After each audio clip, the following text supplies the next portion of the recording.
everybody, welcome back to another grilling video, and today's going to be a good one. We are going to be doing smoked baked potatoes, and yes, we're not going to just do butter and sour cream on them. Nope, we're gonna load these suckers up with pulled pork and cheese and sour cream and make what could be a more healthy meal, completely unhealthy, but absolutely delicious.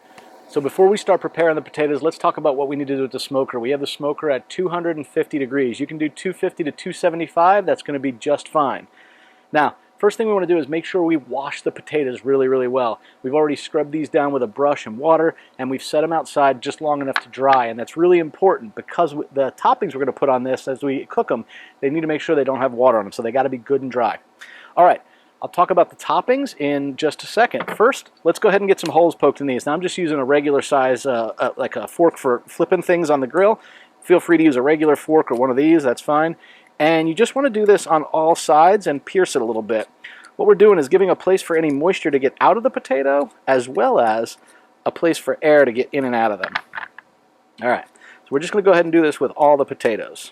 Now as you go to the store and get your potatoes, you want to be sure to get a baking potato. Now, depending on your store, they're either going to call them russet potatoes or just baking potatoes. That's what you want, though. Russets are good.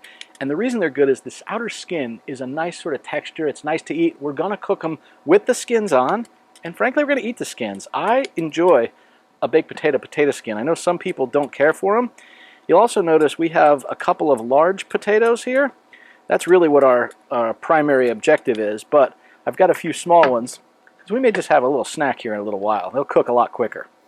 All right, let's talk about our ingredients. Really simple. We need a little bit of olive oil because we need to coat these really well. We're going to use salt and pepper. That's really all we need. You'll notice I have some smoked salt here, and I have a little bit of Szechuan seasoning. I'm going to just try that on one of these. It's not typically what we do. Salt and pepper and olive oil, that's it. That's all we put on these guys. Now, when you do this, you can do it with a little brush, but frankly, I find that to be a pain in the neck. I'm just going to add a little bit of olive oil right to the potato, and I am going to rub it in by hand. And I like to do this when it's dry. It's got to be completely dry. What you don't want to do is have water on it.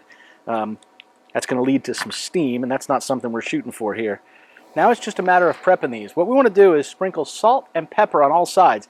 I actually like to have my salt fairly thick on these, not a complete coating, but I like the jacket it gives it. I like the flavor it gives it after a couple of hours of cooking. All right, so we're going to start and just go with a nice light coating of salt here. I say light coating, but I'm covering the whole potato for sure. What I like about this is the olive oil helps keep the salt and gives it a place to stick to. For something a little different, we have a bit of smoked salt here, which we do every once in a while on the smoker. It's a little bit of a thicker salt, and I'm going to be doing these on the smaller potatoes just because I like the difference. And now we're going to go on with a little bit of pepper. By the way, if you're sprinkling pepper on something outside, be sure you do it so that the wind is not blowing it toward you. A couple of weeks ago I did something and I had it all over me. I was sneezing like crazy for about 5 or 6 minutes. It was not one of my finer moments. I am going to do one of these with some Szechuan seasoning. I really like this this Szechuan Tropical, and I think it's going to give it an interesting flavor. But I'll do this off to the side here.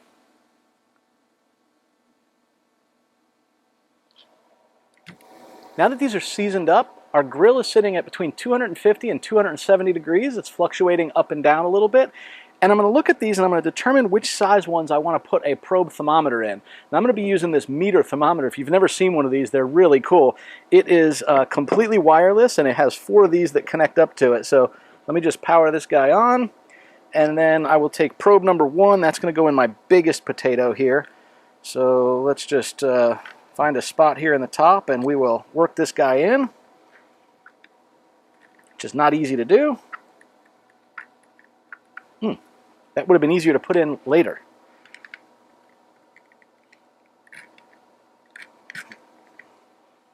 All right, we've got number 1 in our biggest potato. We're going to put number 2 in the potato where both of these are about the same size. That'll be a good way to do it.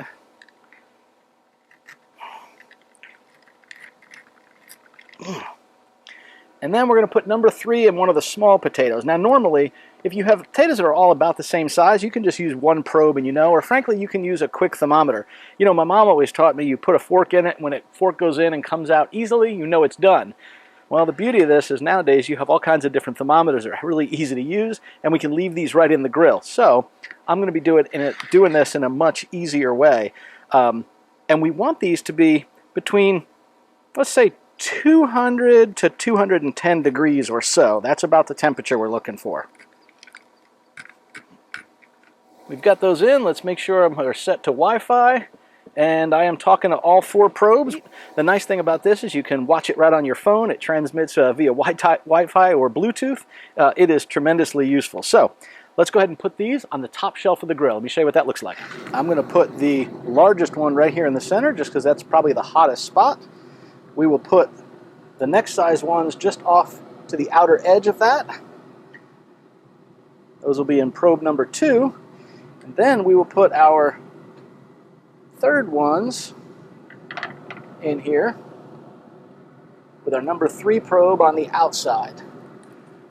That will just close up.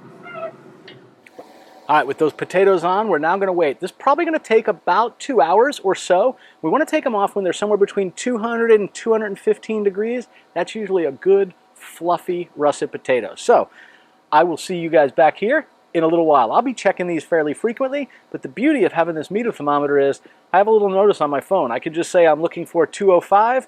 It will warn me when it's 205. Alarm goes off and tells me exactly which probe number is at that temperature. I suspect the smaller ones will be done sooner, even though they're further away from the fire. So we'll see you guys in a bit. Rest up. Well, it's going to be 2 hours for me. It's going to be like, I don't know, 4 seconds for you. So I just got a warning that my number 2 probe, believe it or not, is finished first. It surprises me a little bit. Those small potatoes on the far outside don't show that they're done yet. Further away from the fire pot, I guess. Let's go ahead and grab number 2 off. It just got to 205 degrees. It's sitting at 207 now, and we'll go ahead and pull these off of there. We'll get those in just a minute. All right, so I have our number 2 thermometer out and our number 3 thermometer, but our number 1, the biggest potato, is still in there. It's close, but we'll let it go just a little bit longer. Let's go ahead and grab one of these. We'll get it placed right here on a plate, and yes, they are hot. Now, let me go ahead and zoom in. I'm going to show you how to remove these thermometers the right way. These meter thermometers are phenomenal, but what you don't want to do is break them. And the black end part is a little bit fragile. You don't want to just pull out on that. So let me show you what we do here. Over here. Yeah, right here. Hey, do me a favor. If you like this video, go ahead and give it a thumbs up. And if you want to see more like it, subscribe to the channel and click on that little bell notification so you get notified of new videos. Thanks. So I've got my nice heat-proof gloves here. And what we want to do is we want to grab this right about by the number sign here. And we're just going to pinch that, twist it back and forth, and then slowly remove it from the potato. That's the way to do it. We'll do the same thing with this guy over here. It's our number 3 one. We'll grab this, we'll twist, and then pull it right on out. All right, we have our potato right here, and it's now time to go ahead and prep this. We have some pulled pork left over from some previous smokes, some nice shredded cheese, as well as some sour cream. And to me, these are 3 of the best things you can put on a good old loaded baked potato. So we're going to go ahead and start with a very thin knife. We don't want to cut it all the way from the end all the way through. So we're going to kind of poke it in at a corner here near the top, go down about 3/4 of the way through it, right down to about the other side. Now that's enough. What we want to do is we want to now press on the sides, pushing forward so it puffs this thing out. That's the way I like to do this. And when you do, you'll end up with a nice circular piece that allows you to get things down in the center of it. Most people will score it and then add butter to it and let that butter seep down into it. But given that we have pulled pork with some barbecue sauce on it, a little bit of sour cream, I think it's going to have plenty of flavor. I'm going to start by adding just a little bit of cheese right onto the hot potato. That's a good place to start. Nice little layer of that. All right, we're just going to take some of our pulled pork. We're going to add this right into our potato. Now, I like to put about 1/4 pound on there. I'm trying to do about as much meat as you would put on a good-sized sandwich. This isn't healthy, but it is delicious. Now we're going to add just a little bit more of our cheddar cheese.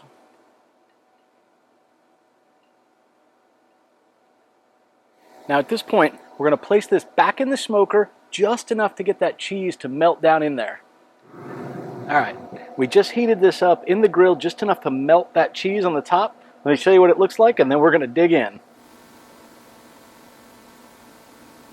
I mean, just look at that thing. Is that not awesome looking? I know. You want some. I wish you were here. You could have some. Instead, you're going to have to follow this recipe, make it yourself. It is unbelievable. And we smoke enough stuff. If you have a smoker, you're constantly smoking meats. You take a little bag of that stuff, like pulled pork or brisket or whatever kind of meat you want, heat it up, just microwave it, heck, if you need to. Throw it on top of this. It'll be phenomenal. Let's give this a shot. And with that, we'll give it a try.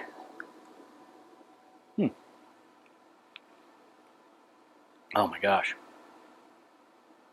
Phenomenal. I'm going to tell you right now, I taste the pulled pork the most, especially with some of the sauce on it. I'm just going to grab some of the potato from below that, just so I can give the smoked potato a shot, especially with the outer skin on it, the jacket, with a nice salt and pepper layer on it. It's going to be good. That is phenomenal. I really enjoy the taste of the skin on a baked potato. If you don't normally do that, I would encourage you to. Oil it up, salt, pepper, let it smoke. Between 205 and 210 degrees is just the right temperature. You can pile it up, or you can just add butter and sour cream and enjoy it like that as well. I'm going to have another bite of this.